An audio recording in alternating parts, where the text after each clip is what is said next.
Oh, okay. Kung Davao City pinag-uusapan natin, sino ba ang mayor ng Davao City? Hindi ba yung anak niya? Si Mayor Baste Duterte. So, ang ibig ba sabihin nun, napaka-inefficient ng anak niya? Again, ulitin natin, nasaan ang data patungkol rito? At tandaan natin, nung panahon niya, at least ngayon may record kung may namamatay. Nung panahon niya, merong bang nare-record doon sa mga biglang nawawalang mga tao?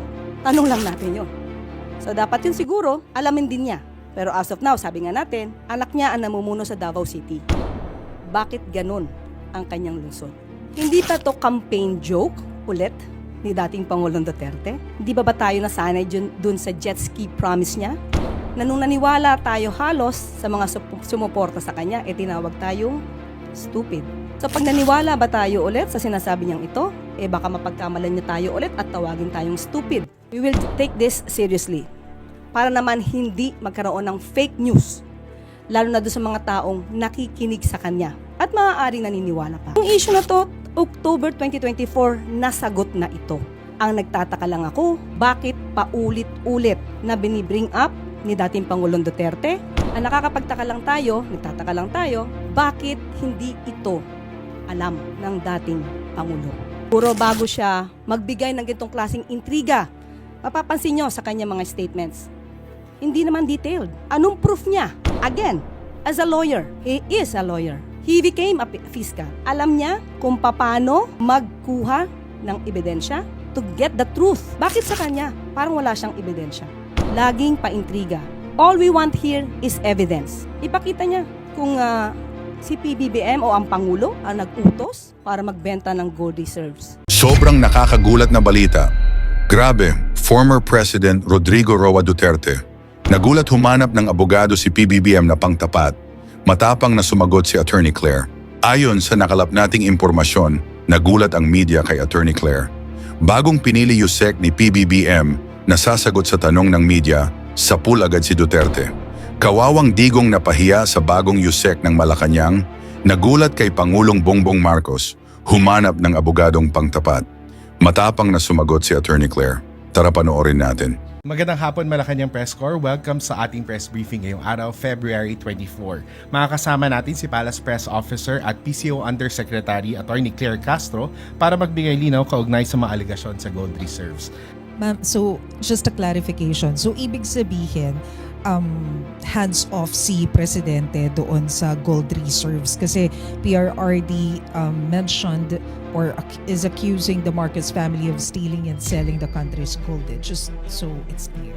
Okay. Hindi pa to campaign joke ulit ni dating Pangulong Duterte?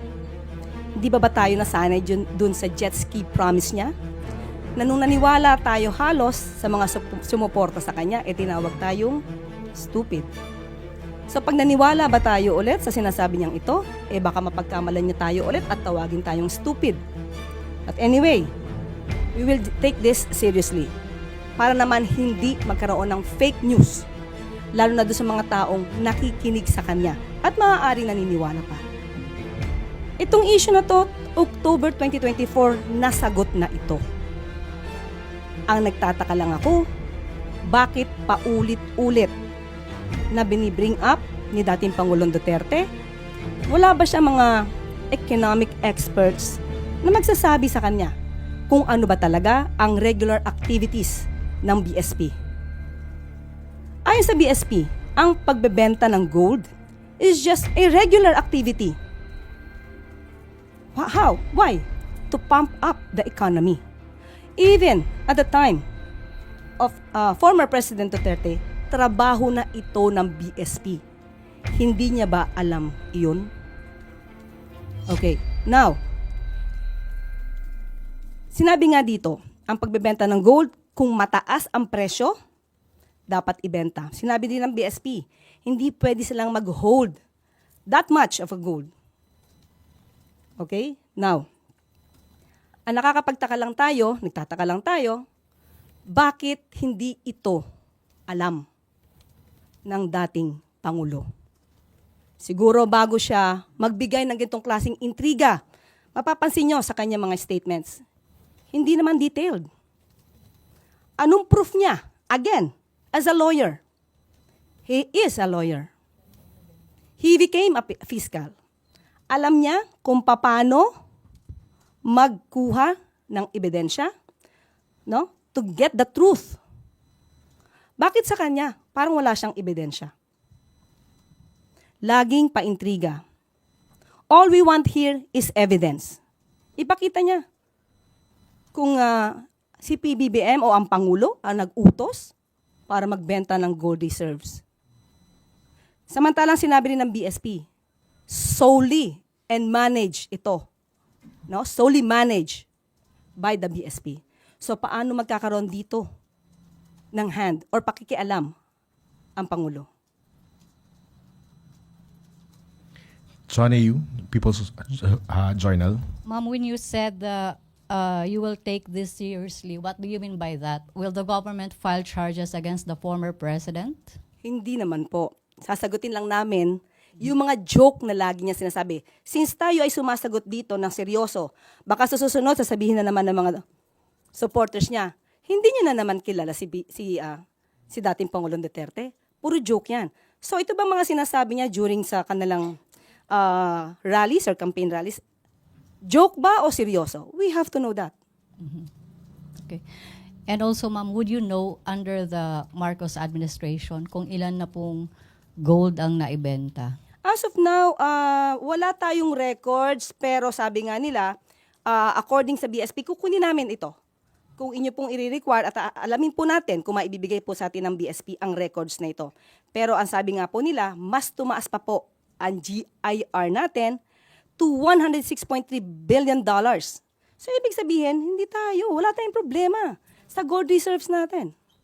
So that's fake news. Ang sinasabi nila ay fake news or mas formal na word, disinformation. Thank you. Next question, please. Do we still have questions from our media friends? Pia Gutierrez, ABS-CBN. Hi ma'am, good afternoon. Ma'am, in responding sa sagot nyo kanina regarding yung naunang statement ni dating Pangulong Duterte, si former Chief Presidential Legal Counsel, Attorney Salvador Panelo said that it's actually the government, the Duterte the Marcos administration that's the biggest spreader of fake news. And I quote yung sinabi niya kanina sa ANC. It's funny because it's the government, the huge corporation of fake news. For instance, when the police assaulted the KOJC, they were saying the police were not armed. They say there were no blanks in the BICAM report, which was the basis of the enrolled bill that was signed into law. Your comment ka po. So si Attorney Panelo yung nagsabi na Biggest spreader of fake news yung spreader ng fake news. Unang-una, ang usapan dito ay about the gold reserves. Bakit kailangan baguhin? Nagda-divert ba sila? Yung issue tungkol sa KOJC, nasa korte na to. Kung meron mang kasuhan dito, sa korte ito. Ang pinag-uusapan natin dito, yung sinabi ni dating Pangulong Duterte patungkol sa gold reserves na walang anumang basihan.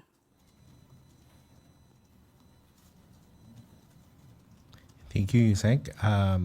We have more questions from MPC. Ray Pardilla, PTV4. Good afternoon po, Attorney. Sa Mandawi rin po sinabi po ni former President Duterte na bumalik na po yung droga sa Davao, Cebu, and Manila. Marami na ring mga tambay ang na-hold up at mga nasasaksak. Reaction po dito. Davao, including Davao City? Oh, okay. Kung Davao City pinag-uusapan natin, sino ba ang mayor ng Davao City? Hindi ba yung anak niya? Si Mayor Baste Duterte. So, ang ibig bang sabihin nun, napaka-inefficient ng anak niya? Again, ulitin natin, nasaan ang data patungkol rito? At tandaan natin, nung panahon niya, at least ngayon may record kung may namamatay, nung panahon niya, menong bang nare-record doon sa mga biglang nawawalang mga tao? Tanong lang natin yon. So, dapat yun siguro, alamin din niya. Pero as of now, sabi nga natin, anak niya ang namumuno sa Davao City. Bakit ganun ang kanyang lungsod? Ivan Mayrina, GMA7. Yusek, kakapanumpa niyo pa lamang po ngayong araw na ito as Undersecretary and Palace Press Officer. And you come out with guns blazing. Ito na ho ba ang magiging communication stance ng Administrasyong Marcos starting today? Siguro ganito lang po talaga ako. When it's for the truth, ilalaban natin yan. Wala tayong, hindi tayo magsasagwa ng anumang fake news. Basta kaya maalab ang damdamin natin sa pagsasalita is because we know we are fighting for the truth. Do you think it has come to a point that the administration needs to take this, firmer stance against fake news because it has already gone to worrisome levels? Yes. We have to fight for that. We have to fight against fake news. Otherwise, yung mga tao na naniniwala sa kanila, maiiba ang isip nila. Maiiba ang diskarte nila. It is our obligation, especially tayo, mga taga-media. Dapat nating iparating sa taong bayan, ano ba ang katotohanan. Iwasan natin yung mga intriga na walang basihan. As of now, kasi puro intriga eh. Puro intriga ang pinapasok sa utak natin. At nakakasira ito sa bansa, sa ekonomiya. Hindi po ba? Thank you. Maricel Halili, News 5. Hi ma'am, good afternoon once again. Ma'am, just so mas maintindihan po namin yung mandate ninyo, are you also considered as the presidential spokesperson? I am not a spokesperson because the president will be speaking for himself. Okay, ang mandato ko is to explain, to expound anuman ang pronouncements, direktiba ng palasyo and Pangulo. But I will not consider myself as a spokesperson. Ano po ba ang difference ng press officer sa spokesperson and press briefer? Okay. May mga pagkakataon po kasi na kapag magkakaroon po kasi, if I'm not mistaken, magkakaroon mismo ang Pangulo ng once a month na press con. So, siya po talaga yung, kung ano man yung kanya naisabihin, sa kanya po manggagaling. Ako is more on the pag-explain, pag-expound, at kung may konting gap, doon tayo papasok. Ma'am, sorry, but of course, whatever you tell us in press briefings would have to have the authority of the president. Of course. Yes, sir. Thank you. I think we don't have any more questions, Yusek. At this is where we end our press briefing for this afternoon. Thank you very much, Yusek Castro. Thank you. Thank you po. Ngayon, ikaw bilang Pilipino, ano ang masasabi mo at reaksyon sa balitang ito? Mag-iwan ka ng komento sa ibaba at atin pong babasahin isa-isa.